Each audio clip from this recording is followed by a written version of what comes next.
Hello my dear students. कल हम लोगों ने शिक्षा के अर्थ को समझा था। शिक्षा का अर्थ वैसे तो बहुत ही व्यापक है, लेकिन गागर में सागर भरने की दृष्टि से यदि हम कहें तो शिक्षा आजीवन चलने वाली प्रक्रिया है। अर्थात शिक्षा वह प्रक्रिया है जो जन्म से मृत्यु तक चलती रहती है और जो हमें विकास के मार्ग पर अग्रसर करती है। इसी के संबंध में कुछ शिक्षा शास्त्रियों के विचार हैं। जैसे स्वामी विवेकानंद के शब्दों में, मनुष्य की अंतर्निहित पूर्णता की अभिव्यक्ति ही शिक्षा है। अर्थात शिक्षा ही वह प्रक्रिया है जो मनुष्य की अंतर्निहित पूर्णता की अभिव्यक्ति कराती है। महात्मा गांधी जी के शब्दों में, महात्मा गांधी जी ने कहा है कि शिक्षा से मेरा अभिप्राय बालक तथा मनुष्य के शरीर तथा आत्मा के सर्वांगीण विकास से है। उनका आशय था कि बालक और मनुष्य के शरीर, मस्तिष्क और आत्मा का सर्वांगीण विकास शिक्षा के द्वारा ही संभव है। इसी संबंध में शंकराचार्य के अनुसार, शंकराचार्य वैदिक कालीन गुरु थे और वैदिक काल में शिक्षा का जो मुख्य लक्ष्य माना जाता था वो माना जाता था मोक्ष प्राप्ति। तो उनके अनुसार शिक्षा का अर्थ है कि शिक्षा वह है जो मुक्ति दिलाए। यहाँ पर मुक्ति का मतलब है मोक्ष, अर्थात शिक्षा वह है जो मोक्ष दिलाए। प्लेटो के अनुसार, प्लेटो ने इस संबंध में कहा है कि शारीरिक, मानसिक तथा बौद्धिक विकास की प्रक्रिया ही शिक्षा है। अर्थात शारीरिक, मानसिक तथा बौद्धिक विकास केवल शिक्षा के द्वारा ही संभव है। इसी संबंध में अरस्तु जी ने कहा है कि स्वस्थ शरीर में ही स्वस्थ मस्तिष्क का निर्माण होता है, और ये किसके द्वारा होता है? शिक्षा के द्वारा। अर्थात इनका कथन है कि स्वस्थ शरीर में स्वस्थ मस्तिष्क का निर्माण करना ही शिक्षा है। अर्थात स्वस्थ शरीर में स्वस्थ मस्तिष्क का निर्माण शिक्षा ही कर सकती है। अब ये तो थी शिक्षा की कुछ परिभाषाएं जो कुछ शिक्षा शास्त्रियों के द्वारा दी गई थी। ये बहुत ही इम्पोर्टेंट हैं, तो आप इनको ध्यान से याद कर लें। अब कल जो मैंने टॉपिक बताया था आप लोगों को कि आपको नेक्स्ट टॉपिक पढ़ाया जाएगा शिक्षा का संकुचित अर्थ और व्यापक अर्थ। तो हम लोग शिक्षा का अर्थ समझ चुके हैं। अब हम लोग समझने का प्रयास करते हैं शिक्षा का संकुचित अर्थ। तो शिक्षा के संकुचित अर्थ में शिक्षा वह है जो एक निश्चित स्थान में एक निश्चित योजना के अनुसार प्रदान की जाती है। अर्थात जो शिक्षा हम किसी योजना के अनुसार, जो किसी योजना के तहत हमको मिलती है, वो शिक्षा जो है वो क्या है? वो शिक्षा का संकुचित अर्थ है। संकुचित अर्थ के अनुसार शिक्षा है वह शिक्षा जो एक निश्चित समय तक दी जाती है। शिक्षा प्रदान करने के लिए निश्चित विधियों का प्रयोग किया जाता है। अर्थात जब शिक्षा प्रदान करते समय निश्चित शिक्षण विधियों का प्रयोग किया जाता है तो वो शिक्षा जो है वो शिक्षा के संकुचित अर्थ में आती है। संकुचित अर्थ में शिक्षा की कुछ सीमाएं होती हैं। जो शिक्षा होती है वो कुछ सीमाओं में बंधी होती है। इसमें जो विषय होते हैं वो भी निश्चित होते हैं। अगर शिक्षा के संकुचित अर्थ में शिक्षा को हम दूसरे शब्दों में कह सकते हैं कि शिक्षा का संकुचित अर्थ विद्यालय, महाविद्यालय अथवा विश्वविद्यालय शिक्षा से लगा सकते हैं। अर्थात जो विद्यालय में प्रदान की जाती है, जो महाविद्यालय में प्रदान की जाती है और जो विश्वविद्यालय में शिक्षा प्रदान की जाती है, वह कौन सी शिक्षा होती है? संकुचित शिक्षा, जहाँ बालक को एक निश्चित चार दीवारी के अंदर निश्चित व्यक्तियों द्वारा निश्चित पाठ्यक्रम, निश्चित विधि के द्वारा पढ़ाया जाता है। तो शिक्षा के संकुचित अर्थ में हम समझ चुके हैं कि शिक्षा के संकुचित अर्थ में जो तत्व होते हैं वो होते हैं विद्यार्थी, विद्यालय, शिक्षक और उद्देश्य। उद्देश्य जो शिक्षा के लिए उद्देश्य बनाए गए हैं, उन्हीं के लिए जो पाठ्यक्रम बनाया जाता है वो भी शिक्षा के संकुचित अर्थ में महत्वपूर्ण भूमिका निभाता है।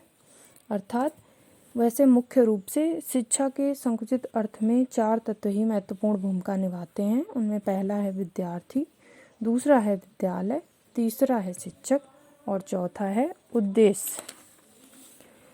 ये था शिक्षा का संकुचित अर्थ। अब हम लोग देख लेते हैं शिक्षा का व्यापक अर्थ। तो व्यापक अर्थ में शिक्षा किसी समाज में चलने वाली सौउद्देश्य सामाजिक प्रक्रिया है। अर्थात शिक्षा क्या है? सामाजिक प्रक्रिया है, क्योंकि ये समाज में रहकर चलती है और समाज के लोगों के लिए चलती है। समाज कैसा होता है? समाज परिवर्तनशील होता है। तो समाज को जिस समय जैसी शिक्षा की आवश्यकता होती है उस समय शिक्षा का स्वरूप वैसा ही चुना जाता है। तो इसीलिए इसको कैसी प्रक्रिया कहा जाता है? सामाजिक प्रक्रिया कहा जाता है। और इसके साथ एक वर्ड और यूज़ हुआ है, सौउद्देश्य। तो सौउद्देश्य का मतलब है ये कैसी प्रक्रिया है? उद्देश्यपूर्ण प्रक्रिया है। इसका कोई उद्देश्य है, इसका सदैव एक उद्देश्य निश्चित किया जाता है जिसके द्वारा मनुष्य की जन्मजात शक्तियों का विकास किया जाता है। अर्थात शिक्षा वह है जो मनुष्य की जन्मजात शक्तियों का विकास करती है, उसके ज्ञान और कौशल में वृद्धि करती है और उसके व्यवहार में परिवर्तन करती है। अर्थात शिक्षा के द्वारा मनुष्य के व्यवहार में परिवर्तन होता है, क्योंकि मनुष्य की प्रकृति होती है कि वो अपने अनुभवों को अपने व्यवहार में शामिल करता है। तो इस तरह उसका व्यवहार परिवर्तित होता रहता है और इस प्रकार उसे सभ्य, सुसंस्कृत एवं योग्य नागरिक बनाया जाता है। मनुष्य हर क्षण नए नए अनुभव प्राप्त करता है, कुछ सीखता है और कुछ दूसरों को सिखाता है, जिससे उसके व्यवहार में निरंतर परिवर्तन होता रहता है।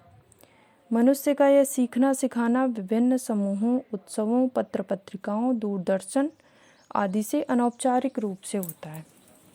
मतलब जो मनुष्य है वो कहाँ से सीखता है? तो जो भी समूह में वह रहता है उससे सीखता है, जो भी उत्सवों में जाता है उससे सीखता है, पत्र पत्रिकाओं में पढ़कर सीखता है, दूरदर्शन में नए ज्ञान को प्राप्त करता है। तो इस प्रकार जो मनुष्य है तो वो व्यापक अर्थ में, शिक्षा के व्यापक अर्थ में अनौपचारिक रूप से सीखता है। साधारण शब्दों में यदि शिक्षा के कहा जाए तो शिक्षा के व्यापक अर्थ के अनुसार शिक्षा आजीवन चलने वाली प्रक्रिया है। यह जन्म से लेकर मृत्यु तक निरंतर चलती रहती है। यह शिक्षण की प्रक्रिया उसी समय प्रारंभ हो जाती है जब बालक का जन्म होता है और जीवन पर्यंत चलती रहती है। इस प्रकार ये शिक्षा का व्यापक अर्थ था। अब हम लोग अगले टॉपिक में पढ़ेंगे शिक्षा का महत्व। धन्यवाद। हेलो माय डियर स्टूडेंट्स, कल हम लोगों ने शिक्षा के अर्थ को समझा था। शिक्षा का अर्थ वैसे तो बहुत ही व्यापक है, लेकिन गागर में सागर भरने की दृष्टि से यदि हम कहें तो शिक्षा आजीवन चलने वाली प्रक्रिया है। अर्थात शिक्षा वह प्रक्रिया है जो जन्म से मृत्यु तक चलती रहती है और जो हमें विकास के मार्ग पर अग्रसर करती है। इसी के संबंध में कुछ शिक्षा शास्त्रियों के विचार हैं। जैसे स्वामी विवेकानंद के शब्दों में, मनुष्य की अंतर्निहित पूर्णता की अभिव्यक्ति ही शिक्षा है। अर्थात शिक्षा ही वह प्रक्रिया है जो मनुष्य की अंतर्निहित पूर्णता की अभिव्यक्ति कराती है। महात्मा गांधी जी के शब्दों में, महात्मा गांधी जी ने कहा है कि शिक्षा से मेरा अभिप्राय बालक तथा मनुष्य के शरीर तथा आत्मा के सर्वांगीण विकास से है। उनका आशय था कि बालक और मनुष्य के शरीर, मस्तिष्क और आत्मा का सर्वांगीण विकास शिक्षा के द्वारा ही संभव है। इसी संबंध में शंकराचार्य के अनुसार, शंकराचार्य वैदिक कालीन गुरु थे और वैदिक काल में शिक्षा का जो मुख्य लक्ष्य माना जाता था वो माना जाता था मोक्ष प्राप्ति। तो उनके अनुसार शिक्षा का अर्थ है कि शिक्षा वह है जो मुक्ति दिलाए। यहाँ पर मुक्ति का मतलब है मोक्ष, अर्थात शिक्षा वह है जो मोक्ष दिलाए। प्लेटो के अनुसार, प्लेटो ने इस संबंध में कहा है कि शारीरिक, मानसिक तथा बौद्धिक विकास की प्रक्रिया ही शिक्षा है। अर्थात शारीरिक, मानसिक तथा बौद्धिक विकास केवल शिक्षा के द्वारा ही संभव है। इसी संबंध में अरस्तु जी ने कहा है कि स्वस्थ शरीर में ही स्वस्थ मस्तिष्क का निर्माण होता है और ये किसके द्वारा होता है? शिक्षा के द्वारा। अर्थात इनका कथन है कि स्वस्थ शरीर में स्वस्थ मस्तिष्क का निर्माण करना ही शिक्षा है। अर्थात स्वस्थ शरीर में स्वस्थ मस्तिष्क का निर्माण शिक्षा ही कर सकती है। अब ये तो थी शिक्षा की कुछ परिभाषाएं।